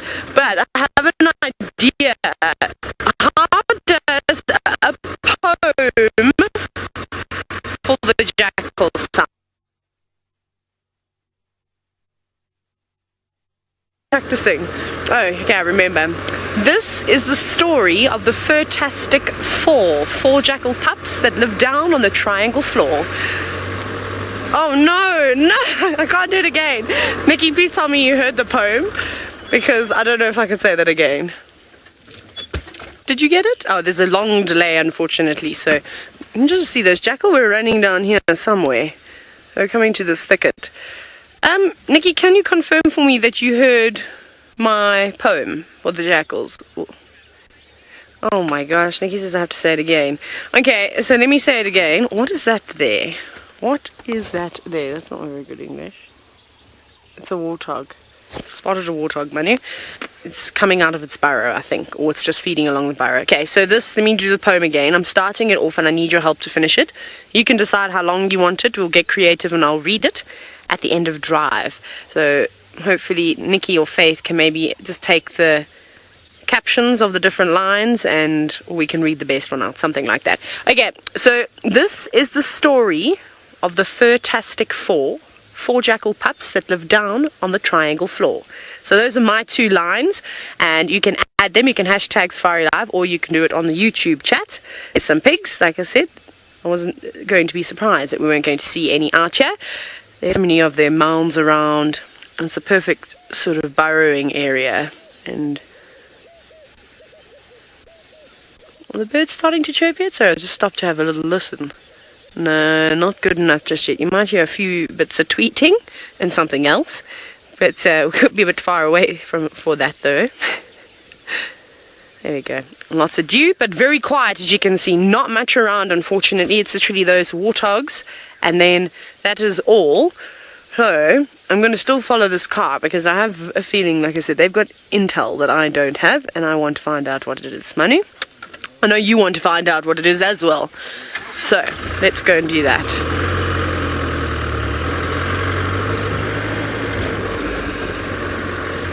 Where does Jackal go? They were coming here. Oh, this is last bumpy bit and then the road gets better. Let's see if I can see them.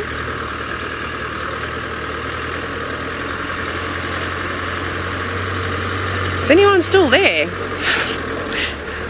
There's so many gremlins this morning. I'm very nervous that the feed has just died on us.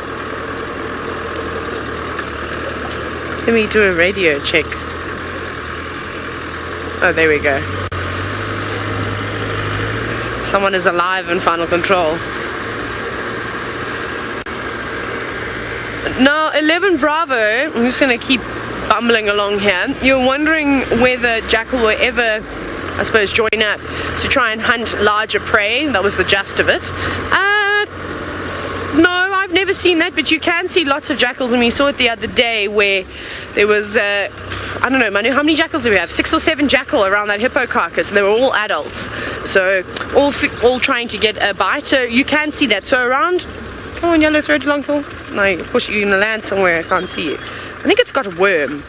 No, but now, can you hop a little bit further forward, please, bird? There we go. Just take 2 steps. Sorry, everybody. I didn't stop far enough away from this bird. So that's what that black bar is. But it's a yellow-throated longclaw, and it looks like it's got something. And if I start the car again, I'm probably going to chase it. But we'll give it a bash. Oh, no, hang on. It's walking. Good bird. This is a trained one. Having a scratch now. Or you just dropped your breakfast. Oh, no, you're not. Are you collecting nesting material? Sorry, I had to duck down there.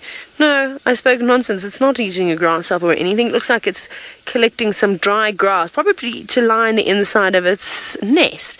But it's being very obliging this morning because I was going to have to start the car to move back. But it kindly got my drift and it moved further forward. And it's chatting quite a bit too. You can hear it. Chit, chit, chit.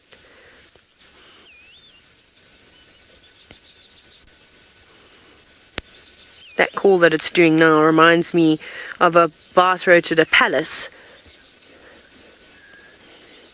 Look at that, checking every single stick, every piece of grass for the perfect nesting material.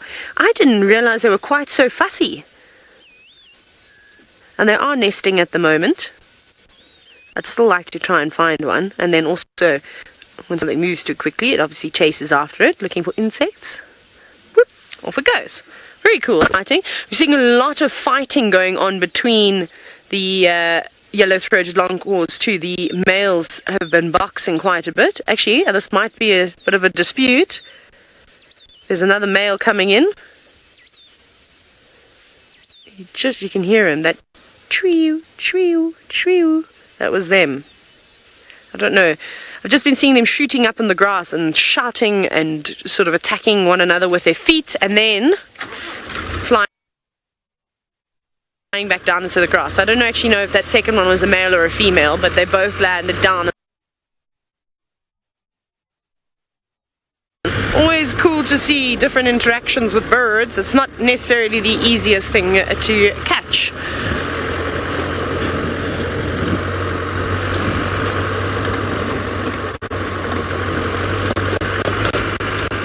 Danny, you're wondering what is the biggest bird? I'm going to have to go with the ostrich. Even though it can't fly, it's our largest one, and they're pretty cool. Ralph had some ostrich yesterday. Maybe we'll see some today. You don't actually see too many ostrich in this area.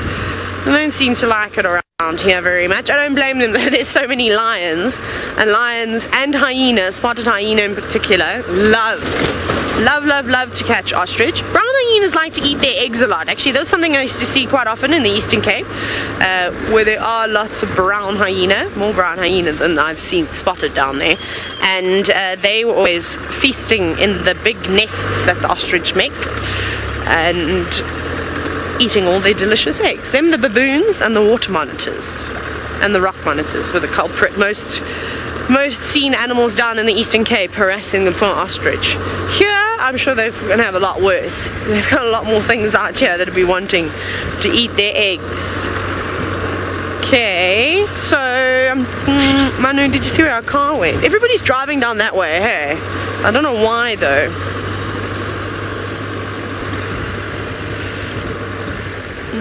Just trying to, I don't know what to do this morning, everybody. We're going to have to stop and assess the situation. Right, pachyderm, you're wondering how often do we see arena trogons? Well, I managed to, by, I don't know, some miracle, put one on screen a few weeks ago, maybe even like 2 months ago, which was really cool. It was a brief sighting, but it was a really nice sighting because it was out in the open, so you could see every inch of the bird. I see them a lot around camp. We go through this little forested area where it's perfect habitat for them. Haven't seen them there just yet, but when I go on my hikes I often do. And then there's also a road which we can do maybe tomorrow morning or the morning after that runs along the forest, and there's quite a few cool birds down there because I still really want to put the African emerald cuckoo on screen, which we've been seeing and hearing around camp often. everybody's seen the African emerald cuckoo, except all of you, so I'll try my best. But speaking of birds, Noelle has found one that we see plenty of up here, and will she be patient enough to sit and watch it catch a fish? Taylor, I would also love to see an African emerald cuckoo, so you must hopefully grab one up that side for us on screen. Yes, I've got a gray heron here sitting on top of a dead tree near Chitwa Dam. We came around when we heard those guinea fowl calls, but unfortunately I'm not seeing what they were calling for, and they've stopped calling. So this heron is going to sit here for a little while, I think, until it warms up just a bit more, and then he'll probably start fishing around in the dam. Now, just as our little fact of the day, of all the water on Earth, only about 2.5% of it is drinkable water, just as our little thought. And then I just wanted to talk about just the dam itself, and how we actually have life inside this dam. So dams have three processes, three parts of their life cycle that they go through. The first part is the oleotrophic part, which has really low nutrient levels and is very, very clear and has low plant growth and low oxygen concentrations, so you won't really see much in a dam like that. Now this dam, Chitwa Dam, that we're sitting at, is in its middle life cycle. It's in the mesotrophic life cycle, which means it has a deep layer of sediment, and it has well-established flora and fauna along the bottom, and bird life will be abundant in this, and the water is very murky. So this is a very healthy middle stage dam that is going to keep its life going for quite a while. Then as it carries on into the elder parts of its life, it's going to be a eutrophic dam, where it will have high nutrient concentrations and high plant growth, as well as high productivity, but it usually has very large algal, I can't talk, algae. It's got lots of algae and high concentrations of that, and huge blooms. And you can also then start getting water hyacinth and red water fern that pops up into it, which starts choking the dam and taking it out. So basically it's older and it still has productivity, but because it's starting towards the end of its life cycle, it's starting to get plant species that are going to basically kill off the life eventually in the dam, and you start getting a lot of low oxygen levels with a deep layer of sediment in the bottom. There's a lot of lakes where I grew up that were at that eutrophic level, where they're just starting to peter off, and where I used to go camping up in Canada as well had a lot of eutrophic lakes. So that's our little in-depth scientific facts for today about our body of water that we frequent and get so many amazing sightings from. We're going to carry on from Chitwa now. We've done our best in this area and done some great birding, and we're going to go see what else we can find. We're going to head back into the Juma property and see if maybe there's any cheeky leopards potting about.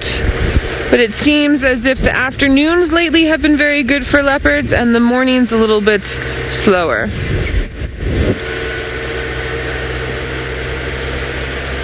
Scar, you're wondering if hippos communicate with each other underwater. They do. They can communicate using their lower jawbone, using vibrations and frequencies in there, similar to how whales would communicate underwater. There's actually Steph. Steph is the one that knows a lot about that communication with that lower jawbone underwater. But yeah, they communicate above the water as well as below the water. Very good question.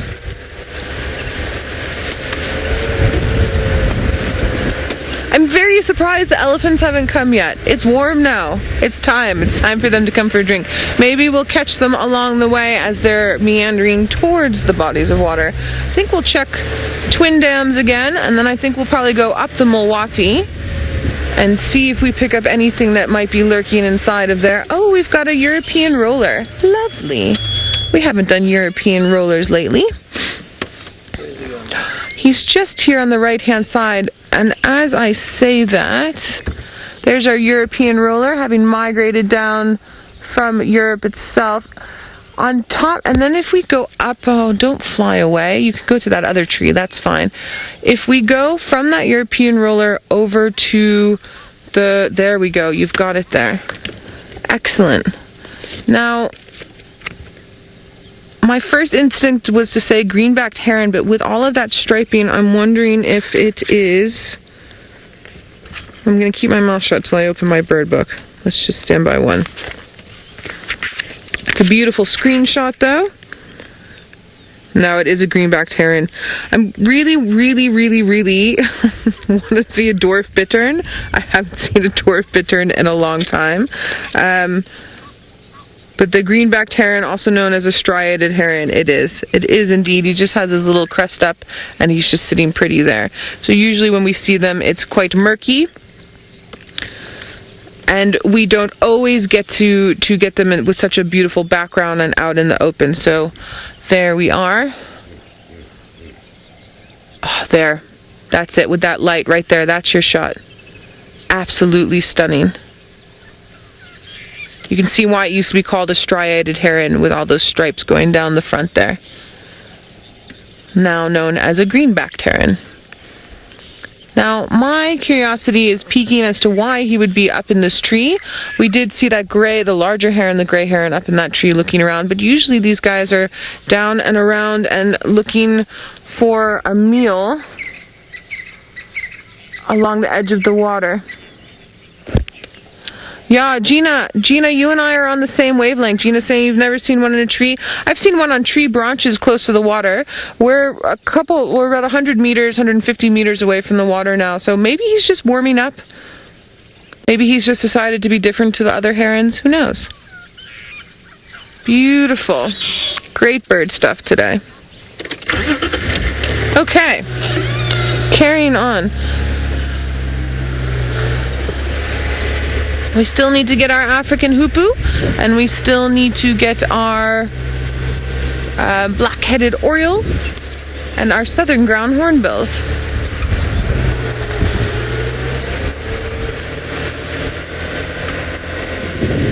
And we'll keep trying as we go along. It's really warmed up, so remember I was saying earlier, the warmer it gets, the more birds we'll see, but then it's also a bit of a catch-22, because then if it gets too warm, then we're going to start seeing less birds, because they're going to hide away from the heat, because it takes away too much of their energy when they need to move around when it's too hot, just like it's too much energy to move around when it's too cold. They like more optimal weather conditions, or temperature conditions, I should say.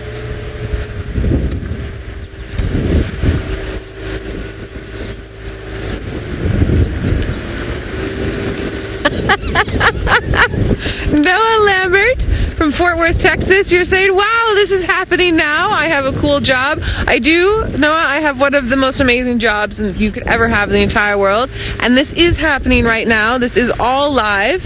So Noah, send through, oh, sorry there, little Franklin. Send through more questions and comments. We love them. Now, Noah, is this your first time watching us?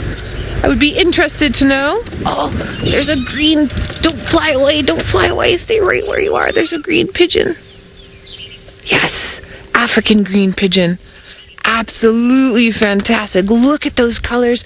We saw one nesting a couple of weeks ago before I went on leave, and remember we were talking about how all of the colors of the bird are meant to blend into fruiting trees. So you could see there's a whole little flock of them. You could see there how the feet were orange with a little bit of yellow feathering above them, sort of looks like fruits, and then the green body of the bird, and then the red beak with a little bit of yellow. I can hear others calling in the background. Yes, Franklin, you're also interesting, but not as interesting as this. There we go. Let's see if they call again.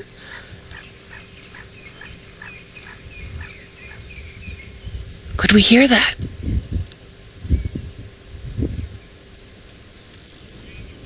I can hear them, man. All right. Ferg and I can hear them calling. But our mics are not really picking them up. I can hear others calling in the background, and then I'm hoping these ones will respond. Now this red-billed, this red-billed hornbill is now chasing them around a bit. Hornbills will also eat fruit. So I'm sure that this hornbill is going, go away, my fruit. They're in a marula tree at the moment.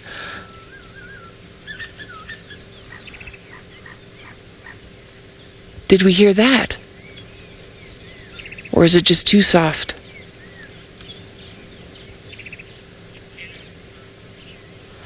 Okay, while we're busy trying to see if we can get this call of the green pigeon on camera for you, let's head back up to Taylor, who has found the tallest land mammal in the world.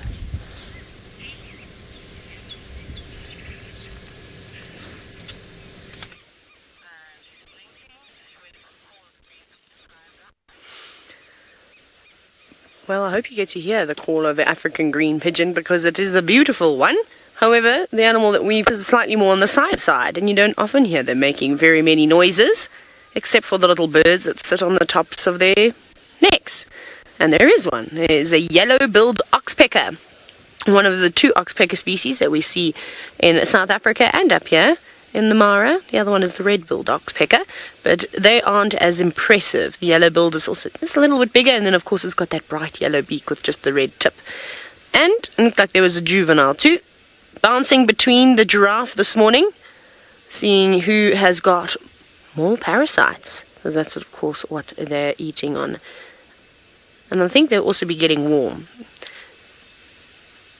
No, they're not going to make their call for us. I was hoping they were going to do the drilling sound. It's quite an interesting call, and one that anybody that is fond of the bush should learn. It's one of the first things you're taught as a guide, and one of the first bird calls that you learn, of course, if they're in the area that you're guiding in. Otherwise, there's no point in learning them. But that drilling sound, as you can see, often indicates the presence of mammals. So it's a good warning sign, and oxpeckers love to sit on buffalo. It's one of their favorites.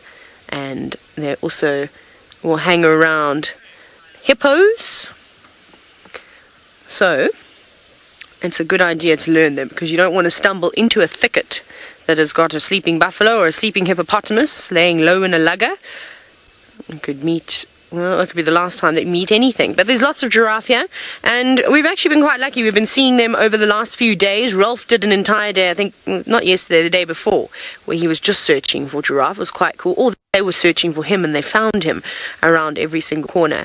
But for those of you who are new and have just started joining us, you're now in the Mara Triangle. We also go to the Masai Mara National Reserve here in Kenya. So these are not the southern giraffe. This is a different species of giraffe that we've got. This is the Masai giraffe, the largest of them all. Can you imagine staring up at something that is as tall as 18 feet?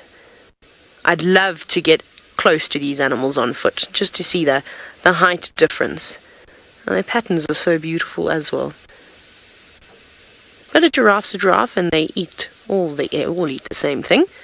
It looks like they're feeding on grasses, but they're not. They're just in a little thicket at the moment of shrubs. They're nibbling on all the leaves. Now, pachyderm, you're wondering if it is true that they can vocalize, but they choose not to. So I watched a show called, what was it called now? I can't remember what it was called. Animal Autopsy, I think, where they dissected animals that had died in zoos and various other places. And anyways, they did like whale, they did a lion, they did a giraffe, an elephant, and a number of other creatures. And the giraffe is quite interesting because of this theory. And they cut open the voice box, and they said there was a lack of vocal cords present. However, they can make sort of noises like, and I've heard them make a weird not whistle, but I always try and describe it like, so they make a snorting noise, of course, and then that weird noise I just made now, I think, was the other sound I was trying to make. I heard a giraffe make it once at a leopard that was sitting on termite mound quite close by. And then giraffe also can hum. That has been recently discovered that they hum. However, they don't make too many more noises than that. They're fairly silent creatures. They communicate mainly through body language. And it is interesting to see a giraffe staring off into the distance. You and I might think that it's just enjoying the view. But there's probably another group of giraffe or another individual just off. And they're having an entire conversation with one another that we just don't understand and that we overlook. Lots of oxpeckers. Oxpeckers are busy today. They're having a great feast on all of these giraffe. There's also a hardy-dar ibis that you can hear making a strange noise. Julie, you said that you watched that show too. It's from quite a few years ago, if I'm not mistaken. I think I could have still been in high school when it came out, and they were great programs. I really enjoyed watching it. I'd love to actually dig them up and give them a rewatch, because I think there was some great statistics in there and how long, the intestines are of the various animals. Like, that was quite interesting. I remember the elephants' intestines were incredible. It was a huge pile up on the floor. So maybe I'll go back and give that a watch, or try and find it. It is hard when you're out in the middle of nowhere, though. But fairly quiet on the cats. I mean, the hyenas have been calling, the jackals went off on a mission, which to me is all very suspicious. Where's everybody going, and why have we not been invited this morning? Typically, we have an open invitation to all the events that go on in the Mara, but it seems as though the last few days we've been denied access to any of the lion sightings, hey Manu? The cats just don't want us to find them. Well, I say this, it has probably only been 2 quiet game drives, but, you know, I exaggerate.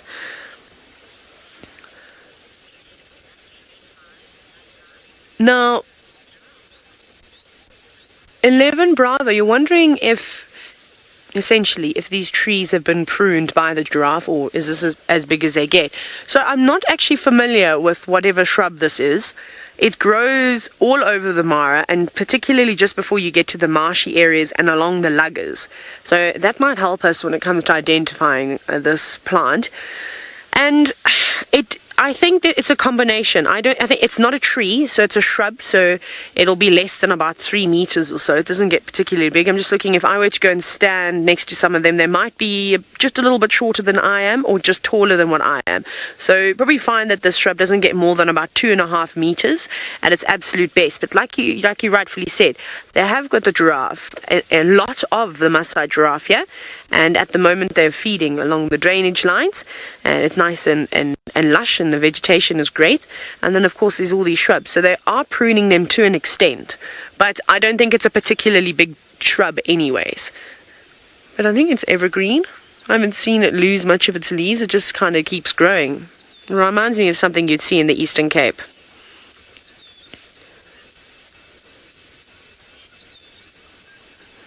I love the way that when animals, just in general, you know straight away when they've heard something. They don't hide that reaction. They're now listening, staring into the distance. And they all look there initially, and slowly, one by one, they pop their heads down. So it's obviously not an imminent threat. They're not too worried about it. Maybe it was just a distress call. Maybe it was a growl that they could hear that we couldn't. That's so beautiful. That's the Olololo escarpment again, in case you were wondering. It is the backdrop for most things in the Mara Triangle. You've either got the river as a backdrop, or you've got this beautiful, beautiful escarpment. Those are hardy-dot ibises again, those little blackbirds that you saw that just flew past. They've been making quite a racket. Oh, they're flying in all sorts of directions, kind of pterodactyls of the sky. There you go, long beaks, but not quite long enough to be a contender, I think, for the bird with the largest beak to head ratio. Right, but let's move on. Let's carry on here. We just wanted to sneak past you and come through quickly, but of course I keep getting distracted by all the beautiful animals.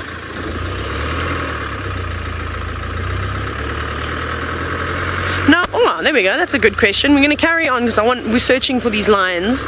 And Brent, you've asked if giraffe will ever go into the water. We've actually had giraffe crossing. I don't know if it was on a vehicle that was seen or it was on the river cameras. Manu, do you remember? Yeah. It was river cameras. Manu's also agreed and said it was the river cameras. So yeah, we've seen it. So just like the rest of the animals, they've also got to get to from point A to B.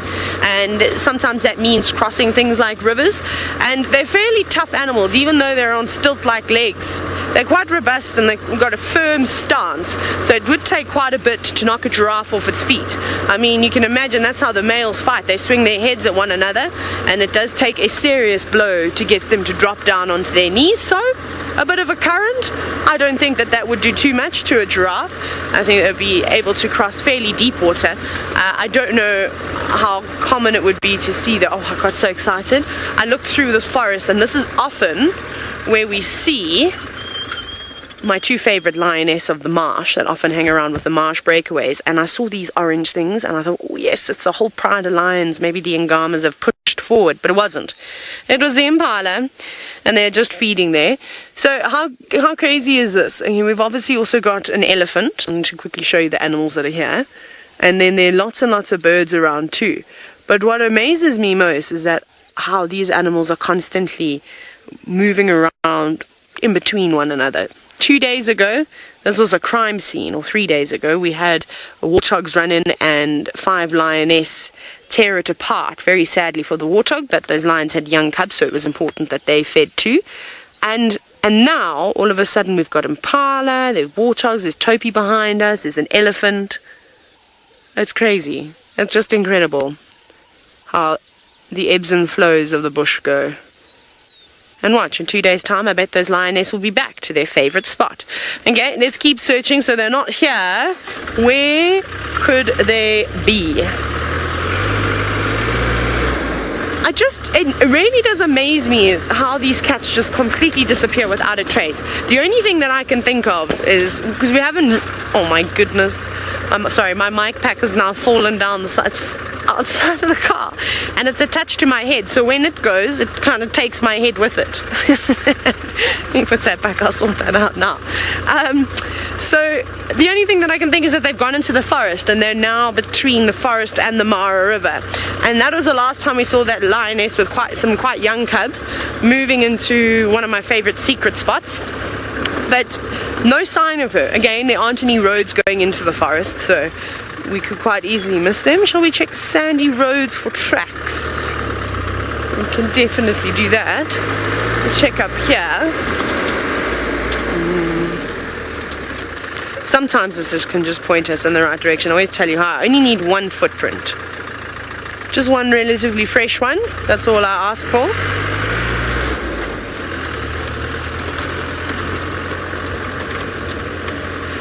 Joy in Hong Kong. You're wondering about cheetah and whether they will ever cross the river, seeing as though we've been talking about giraffe crossing deep water. Again, we've actually got it. Wasn't live. I think it was, you were out one night, hey Manu, with Scotty, and it was the Musketeers. They got them crossing the Talek River, so on the Masai Mara National Reserve side. So that's pretty cool. Again, something like a lion though, they're going to suss it out and try and choose the easiest spot. So they would have gone where it was quite rocky, it wasn't too deep. They would have got their feet wet and their tails wet, of course. But that's okay. It didn't, from the footage, it actually didn't look like they enjoyed it very much, but none of the animals really seem, well, unless you're an elephant and a hippopotamus. I've seen buffalo swimming across the Mara River too. That was really cool on the river cams when I first got here, and the migration was in full swing. Oh, sorry. So yeah, that was quite nice to see two Duggar boys, and they paddled through there quite easily. No crocodile even looked at them, although I'd be petrified of a buffalo in water as well. Right, we're going to keep searching around the marsh, and hopefully some lions are going to reveal themselves, but there's somebody else out and about who's managed to find the big cats before me. Well done. Look what we have! I'm so excited. We have the Styx pride in all of their glory, grooming each other, playing with each other. We've got the older cubs, the middle cubs, the younger cubs. And when I move just a little bit from now, I just want to have a look at them. We also have one Birmingham male that's here as well. So I think what I might do, Ferg, if I reverse just a little bit and turn, you think we can get everybody? And do the male. I think let's do that. 2 meters. We're going to reverse 2 meters. And then we'll get everybody. Okay. There we go. Absolutely fabulous. And we've got some other vehicles in the sighting with us. So as we were coming along looking to see if we could find a Tingana and Kachava again, we hadn't heard any updates on the radio, and then we came through, and lo and behold, here we go. So this one Birmingham male is busy grooming himself. I think that once he's finished grooming himself, he might go over and join the cubs and the youngsters, and the adults, I mean, sorry. I'm still, for the past couple days, cannot find my English words properly, so everyone please excuse me on that. Now, what I would be interested to know is, do we feel like staring at this beautiful Birmingham male, or do we feel like staring at the mum with the youngsters? I am actually feeling like the mum and the youngsters is probably my choice, but I want to know what you all want, because we haven't seen lions here on Juma for a while. I haven't seen them since I got back from leave, and I'm not sure what the lion situation was when I was on leave. So, yeah, I think Nikki's also saying the youngsters and the cubs. I think that is a good one to be focused on. Oh, gorgeous. So we have a few people that are brand new to us today. So let's rewind back and we will start from the beginning with lions. So lions are one of the large 8 cats across the world. In Africa, in sub-Saharan Africa, we get 3 of the large 8 cats. We get cheetah, leopard, and lion. So this is one of them here, obviously being the lions. Now, the females have no mane. The males have a mane. And with the cheetah, you will see very little differences between the male and the female as with the leopard. The cheetah males and leopard males tend to be much larger than the females, but not as big of a difference as you're seeing here with these lions. Now, lions are also part of the Big Five. So the Big Five are lion, leopard, elephant, buffalo, and rhino. And that comes originally from the 5 most dangerous animals to hunt, but now is the 5 most photographic and elusive creatures to see. All right, beautiful. Now this pride, the Styx pride name has been going for many, many generations, for about 25 years, if I'm remembering correctly. And apparently it first started as a name that was given to this pride because of the amount of buffalo and other large game they used to kill, and therefore sending them on over the river Styx. Now I say the Styx pride name has been going for 25 years. That does not mean that any of these lions are 25 years old. Lion females live to be about 12 to 15 years old in the wild, and the males about sort of 12-ish in the wild. And so this is subsequent generations. This is multiple generations on from those first generations that were named Styx. Now, lions are the only large cat to live in a pride system with the females. Most large cats, the females are alone or solitary on their own.